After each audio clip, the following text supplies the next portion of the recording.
65세 시니어의 도전, 그리고 70세의 배당 지금 시작합니다.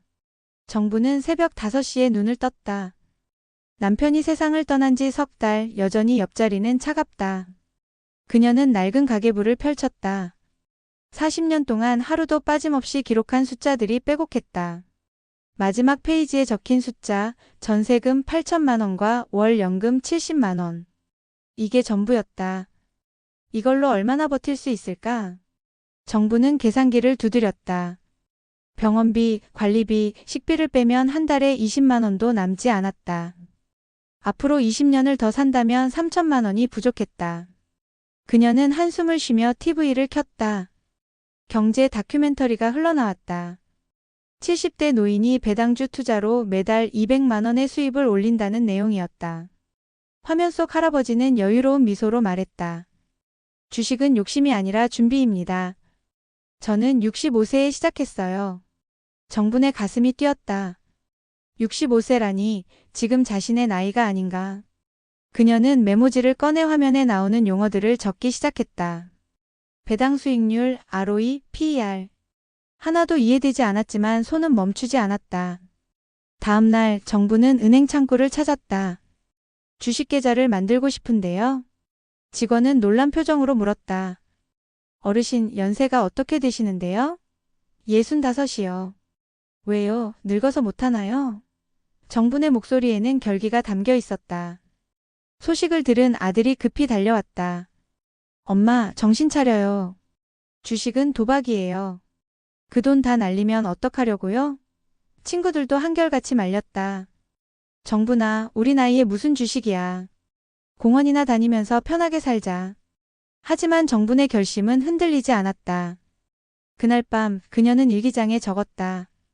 남은 인생을 남의 걱정으로 채우고 싶지 않다. 실패해도 좋다. 내가 선택한 실패라면 후회는 없을 것이다.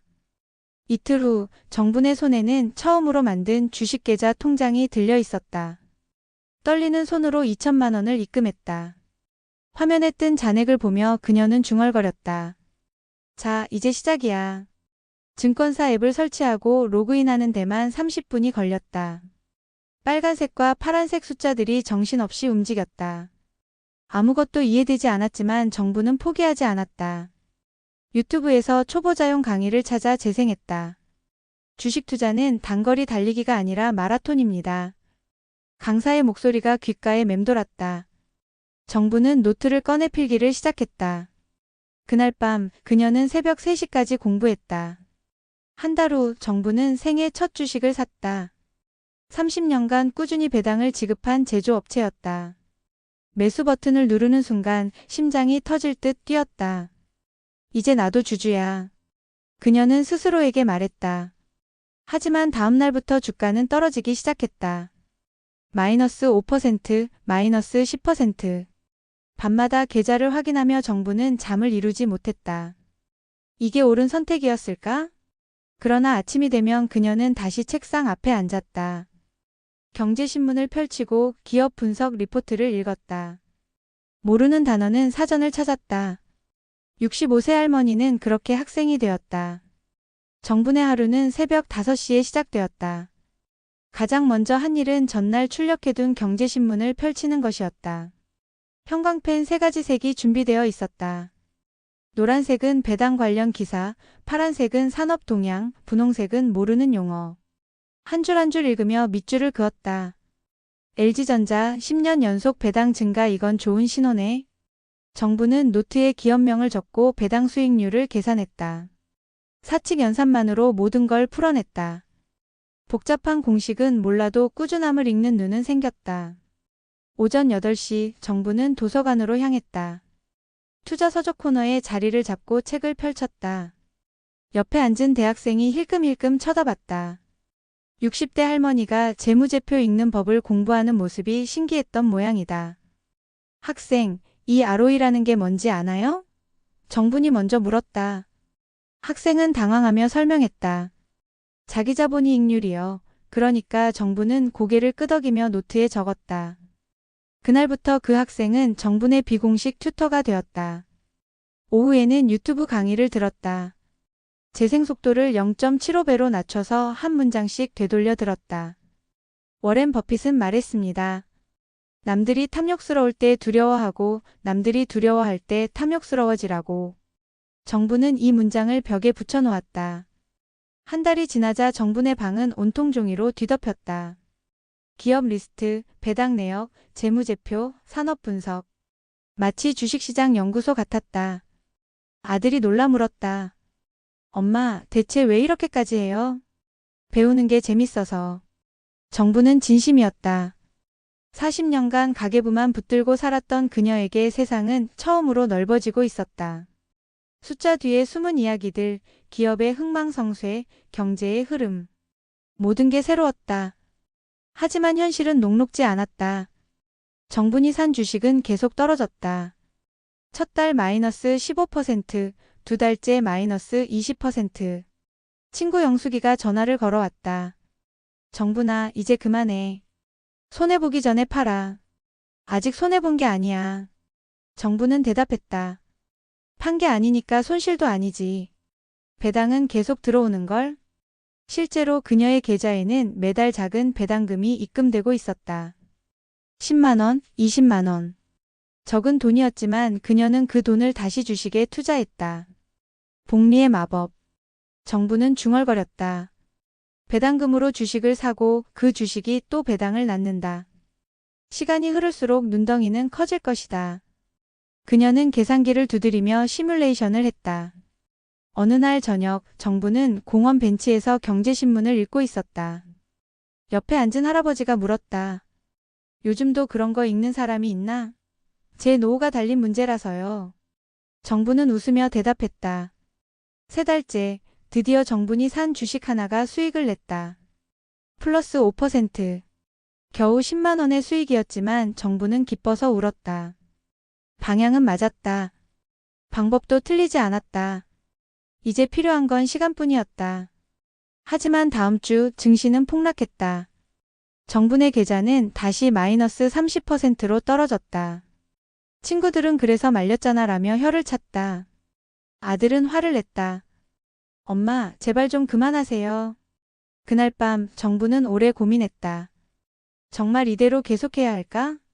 하지만 그녀는 자신이 공부한 노트들을 다시 펼쳤다. 기업의 본질 가치는 변하지 않았다. 시장이 공황 상태일 뿐이었다. 봄은 반드시 온다. 정부는 벽에 붙인 메모를 읽었다. 그녀는 결심했다. 단 한 주도 팔지 않기로. 오히려 더 사기로. 공포가 시장을 지배할 때 그녀는 탐욕스러워지기로 했다. 66세가 된 정분의 계좌는 참혹했다. 투자금 2천만 원은 1,300만 원으로 줄어 있었다. 700만 원의 손실. 친구들은 더 이상 말도 걸지 않았다. 미친 사람이라는 소리까지 들렸다. 전쟁이 터졌다. 유가가 폭등하고 물가가 치솟았다. 중앙은행은 금리를 올렸다. 한 번, 두 번, 세 번. 증권시장은 패닉에 빠졌다. 정분이 보유한 모든 주식이 마이너스 40%를 넘어섰다. 아들이 집에 찾아왔다. 엄마, 이제 정말 팔아야 해요. 더 떨어지면 어떡해요? 정부는 조용히 차를 끓였다. 팔면 진짜 손해야. 안 팔면 숫자일 뿐이고. 엄마는 지금 현실을 못 보는 거예요. 아들의 목소리가 높아졌다. 정부는 찻잔을 내려놓았다. 난 숫자가 아니라 기업을 봐. 이 회사들이 망했니? 아니잖아. 오히려 더 튼튼해졌어. 실제로 정분이 투자한 기업들은 위기 속에서도 흔들리지 않았다. 배당을 줄이지 않았고 실적도 안정적이었다. 다만 시장이 공포에 질려 있을 뿐이었다. 하지만 밤이 되면 정분도 두려웠다. 이대로 계속 떨어지면 어쩌지? 혹시 내가 틀렸던 걸까? 침대에 누워 천장을 보며 눈물을 흘리는 날도 있었다. 67세 시장은 더 악화되었다. 경기 침체가 왔다. 기업들이 줄줄이 구조조정을 발표했다. 정분의 친구 명자가 전화를 걸어왔다. 정분아, 뉴스 봤어? 너 산 그 회사 직원 잘났대. 정부는 즉시 뉴스를 찾아봤다. 비용 절감을 위한 구조조정이었다. 하지만 배당은 유지한다는 공시가 나왔다. 괜찮아, 아직 괜찮아. 정부는 스스로를 다독였다. 68세 정분의 연금만으로는 생활이 빠듯해졌다. 물가가 너무 올랐기 때문이다. 그녀는 지출을 줄이기 시작했다. 외식을 끊고 난방을 줄였다. 하지만 주식만큼은 팔지 않았다. 친구들이 모인 자리에서 누군가 물었다. 정분이 너 주식으로 돈 많이 잃었다며? 정분은 담담하게 대답했다. 아직 안 팔았어. 그러니까 잃은 것도 없지. 그래도 장부상으론 손해잖아. 장부는 거짓말도 해. 진짜는 회사가 살아있느냐야. 정분의 목소리에는 확신이 담겨 있었다. 친구들은 고개를 저었다. 69세 상황은 더욱 나빠졌다. 정분의 계좌는 1100만 원으로 쪼그라들었다. 반토막보다 더한 손실이었다. 아들은 더 이상 말도 걸지 않았다. 알아서 하세요라는 말만 남기고 떠났다. 하지만 정부는 여전히 매일 신문을 읽었다. 기업 실적 발표를 확인했다. 배당금은 계속 들어왔다. 20만 원, 30만 원. 적은 돈이었지만 그녀는 그 돈으로 또 주식을 샀다. 미친 사람. 스스로에게 하는 말이었다. 하지만 멈출 수 없었다. 공부하면 할수록 읽으면 읽을수록 확신이 생겼다. 이 기업들은 살아남을 것이다. 그리고 봄은 온다. 어느 날 밤 정부는 오래된 일기장을 꺼냈다. 남편이 살아있을 때 함께 적은 버킷리스트가 있었다. 70세에 제주도 여행 가기. 그녀는 그 문장 옆에 적었다. 배당금으로 갈 거야. 꼭. 70세를 앞둔 어느 날 정부는 병원에 갔다. 스트레스로 혈압이 올랐다. 의사가 물었다. 요즘 걱정이 많으신가 봐요? 정부는 쓴웃음을 지었다. 걱정이 아니라 기다림이에요. 뭘 기다리세요? 봄을. 정부는 대답했다. 의사는 이해하지 못한 표정이었지만 정부는 상관없었다. 그녀만 알면 됐다. 집으로 돌아오는 길 정부는 벚나무를 보았다. 앙상한 가지만 남아 있었다. 하지만 곧 꽃이 필 것이다. 사계절이 그렇듯 증시도 그럴 것이다. 그녀는 그렇게 믿었다. 그날 밤 정부는 계좌를 열어봤다. 여전히 마이너스 45%. 하지만 그녀는 웃었다. 이제 거의 바닥이겠지. 올라갈 일만 남았어. 70세 생일을 이틀 앞둔 날이었다. 정부는 평소처럼 새벽 5시에 눈을 떴다. 경제신문을 펼치는데 일면에 큰 기사가 떴다. 전자, 미국 빅테크와 2조 원 규모 계약 체결. 정분의 손이 떨렸다. 전자. 그녀가 5년 전 2천만 원 중 500만 원을 투자한 회사였다. 기사를 읽어 내려갔다. 반도체 공급 계약, 향후 3년간 매출 보장, 실적 개선 기대. 이게 시작이구나. 정부는 중얼거렸다. 손을 떨며 증권 앱을 켰다. 전자의 주가는 시초가부터 상한가를 향해 치솟고 있었다. 6%, 10%, 15%. 그날 장이 마감될 때 정분의 전자주식은 28% 상승했다. 500만 원이 640만 원이 되었다. 그녀는 숨이 막혔다. 하지만 이건 시작에 불과했다. 다음 날 다른 기업들도 연쇄적으로 호재가 터졌다. 정분이 투자한 화학기업은 친환경 소재 특허를 획득했다. 제조기업은 해외 공장 증설 계획을 발표했다. 시장은 살아나기 시작했다. 일주일 만에 정분의 계좌는 1,500만 원으로 회복되었다. 2주일 후에는 1,800만 원. 한 달이 지나자 원금 2천만 원을 돌파했다. 5년 만에 손익분기점이었다. 아들이 전화를 걸어왔다. 엄마, 뉴스 봤어요? 주식시장 엄청 오른대요. 혹시 엄마가 산 주식도? 정부는 담담하게 대답했다. 원금은 찾았어. 전화기 너머로 안도의 한숨이 들렸다. 하지만 정부는 여전히 한 주도 팔지 않았다. 이제부터가 진짜야. 그녀는 알고 있었다. 5년의 겨울을 버틴 기업들은 이제 폭발적으로 성장할 것이다. 2달이 지나자 계좌는 2,500만 원이 되었다. 50% 수익. 친구 영숙이가 전화를 걸어왔다. 정부나 진짜였구나. 너 대단해. 정부는 웃으며 말했다. 운이 좋았지 뭐. 하지만 그건 운이 아니었다. 5년간 매일 새벽 5시에 일어나 공부한 시간, 손실을 보면서도 흔들리지 않은 마음, 기업의 본질을 믿은 확신. 모든 게 결실을 맺고 있었다. 석 달째, 정분의 생일날이었다. 계좌를 열어본 그녀는 눈을 의심했다. 3,200만 원. 60% 수익률이었다. 그녀는 조용히 눈물을 흘렸다. 저녁에 아들이 찾아왔다. 생일 케이크를 들고. 엄마, 미안해요. 제가 너무 믿지 못했네요. 정부는 고개를 저었다. 내가 걱정한 건 당연해. 나도 무서웠으니까. 그런데 어떻게 버텼어요? 정부는 잠시 생각했다. 버틴 게 아니야. 기다린 거지. 봄을 기다리는 씨앗처럼. 다음날 정부는 동네 경로당을 찾았다. 노인들이 화투를 치고 있었다. 그녀는 간식을 한가득 사들고 들어갔다. 오늘 제 70세 생일이에요. 다 같이 축하해요. 정부나 갑자기 왜 이래? 명자가 물었다. 정부는 웃으며 대답했다. 좋은 일이 있어서요. 5년 만에 봄이 왔거든요. 노인들은 무슨 말인지 몰랐지만 함께 웃었다. 케이크를 나눠 먹으며 누군가 물었다. 정분이 너 주식으로 대박 났다며? 정부는 고개를 끄덕였다. 이제 시작이에요. 그날 밤 정부는 오래된 버킷리스트를 꺼냈다. 70세에 제주도 여행 가기. 그녀는 펜을 들어 체크 표시를 했다. 그리고 옆에 새로운 문장을 적었다. 배당으로 편안한 노후 보내기. 창밖을 보니 벚꽃이 만개했다. 정부는 미소 지었다. 5년간 기다린 봄이, 인생의 봄이 드디어 왔다. 72세가 된 정분의 아침은 여유로웠다. 더 이상 새벽 5시에 눈을 뜰 필요가 없었다. 계좌에는 매달 자동으로 배당금이 입금되었다. 첫 달 120만 원, 둘째 달 150만 원.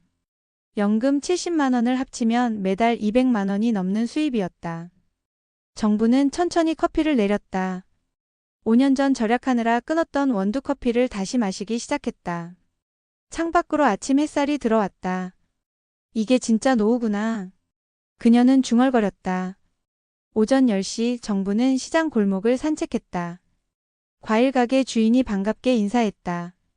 정분 언니, 오늘도 산책이세요? 응, 날씨가 좋아서. 그녀는 딸기 한 팩을 샀다. 예전 같으면 가격을 보고 망설였겠지만 이제는 그럴 필요가 없었다. 경로당에 들렀다. 친구들이 정분을 보자 환하게 웃었다. 우리 재벌 언니 오셨네. 정부는 쑥스럽게 웃었다. 무슨 재벌이야. 그냥 편해진 거지. 명자가 조심스럽게 물었다. 정부나 나도 주식 좀 가르쳐줘. 지금이라도 시작할까 봐. 정부는 고개를 저었다. 욕심내지 마. 지금은 이미 많이 올랐어. 조정 기다렸다가 천천히 해. 넌 어떻게 그렇게 참았어? 정부는 차를 한 모금 마셨다. 두려운 게 아니라 욕심이 무서운 거야. 나는 단지 기업을 믿었을 뿐이고. 오후에는 도서관에 갔다. 여전히 경제신문을 읽지만 이제는 공부가 아니라 취미였다. 옆자리에 앉은 대학생이 말을 걸었다. 할머니 주식하세요? 응, 5년 됐어. 대단하시네요. 저는 무서워서 못하겠어요. 정부는 웃으며 말했다. 무서운 게 당연해. 하지만 공부하면 두려움이 줄어들어. 그리고 시간이 편히 돼주지. 저녁에 아들이 가족을 데리고 찾아왔다. 손주가 정분에게 달려왔다. 할머니, 용돈 주세요. 정부는 지갑을 꺼내 10,000원짜리를 꺼냈다. 예전 같으면 1,000원을 주고 고민했겠지만 식사를 하며 아들이 물었다. 엄마, 그래도 적당히 팔아서 쓰세요. 돈이 뭐예요? 정부는 고개를 저었다. 배당금만으로도 충분해. 원금은 건드리지 않을 거야. 왜요? 이게 내 연금 회사거든. 매달 월급 주는. 아들은 감탄했다. 엄마가 이렇게 현명하신 줄 몰랐네요. 다음 날 정부는 은행을 찾았다. 배당금 100만 원을 인출했다. 직원이 물었다. 어디 쓰실 거예요? 기부하려고요. 정부는 대답했다. 지역 도서관에 경제신문 1년 구독료를 후원했다. 도서관 사서가 놀라며 물었다. 이렇게 큰 돈을 왜요? 이 신문이 내 인생을 바꿨거든요. 다른 사람들도 기회를 가졌으면 해서요. 집으로 돌아오는 길 정부는 공원 벤치에 앉았다. 옆에 70대 할머니가 한숨을 쉬고 있었다. 무슨 걱정이세요? 정분이 물었다. 생활비가 빠듯해서요. 연금만으로는 어렵네요. 정부는 조심스럽게 물었다. 혹시 여유자금 있으세요? 200만 원 정도 있긴 한데 건드리면 안 될 것 같아서요. 배당주 공부해보세요. 천천히, 조금씩. 할머니는 고개를 저었다. 이 나이에 무슨 주식이에요? 다 잃으면 어떡해요? 정부는 미소 지었다. 저도 65세에 시작했어요. 지금은 매달 배당금으로 살고 있고요. 할머니의 눈이 커졌다. 정말요? 거짓말 아니에요. 단 5년은 기다려야 해요. 정부는 자신의 경험을 이야기해줬다. 하락장을 견딘 이야기, 공부한 이야기, 포기하지 않은 이야기. 한 달 후 그 할머니가 정분을 찾아왔다. 주식계좌 만들었어요. 가르쳐주세요. 정부는 기꺼이 도서관으로 데려갔다. 책을 펼치며 말했다. 첫 번째, 욕심내지 마세요. 두 번째, 매일 공부하세요. 세 번째, 절대 팔지 마세요. 그렇게 정분 주변에는 할머니 학생들이 모이기 시작했다.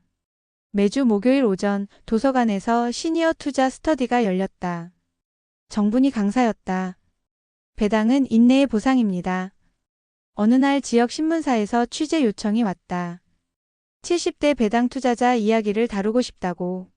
정부는 고민했다. 자랑하고 싶지 않았다. 하지만 한 문장이 마음을 바꿨다. 어르신들에게 희망을 주고 싶습니다. 기사가 나간 후 정부의 전화는 쉴 새 없이 울렸다. 전국에서 노인들이 문의했다. 저도 할 수 있을까요? 정부는 한 명 한 명에게 답했다. 할 수 있어요. 단 공부하고 기다리세요. 73세가 된 정분의 계좌는 4천만 원을 넘어섰다.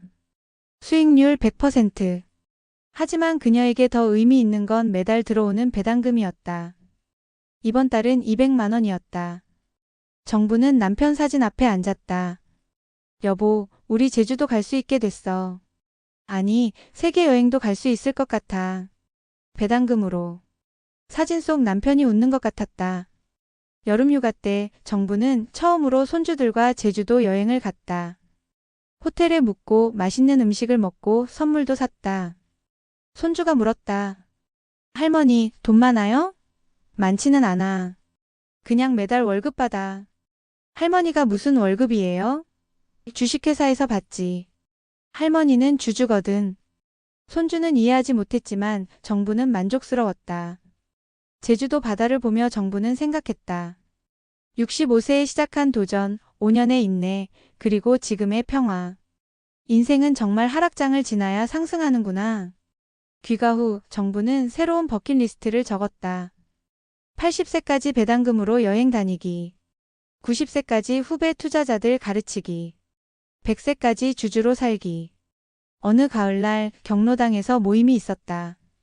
정분이 가르친 할머니 5명 모두 수익을 내기 시작했다. 명자가 말했다. 정분아, 넌 우리 선생님이야. 무슨 선생님이야? 나도 계속 배우는 학생인걸? 정부는 겸손하게 말했다. 하지만 마음속으로는 뿌듯했다.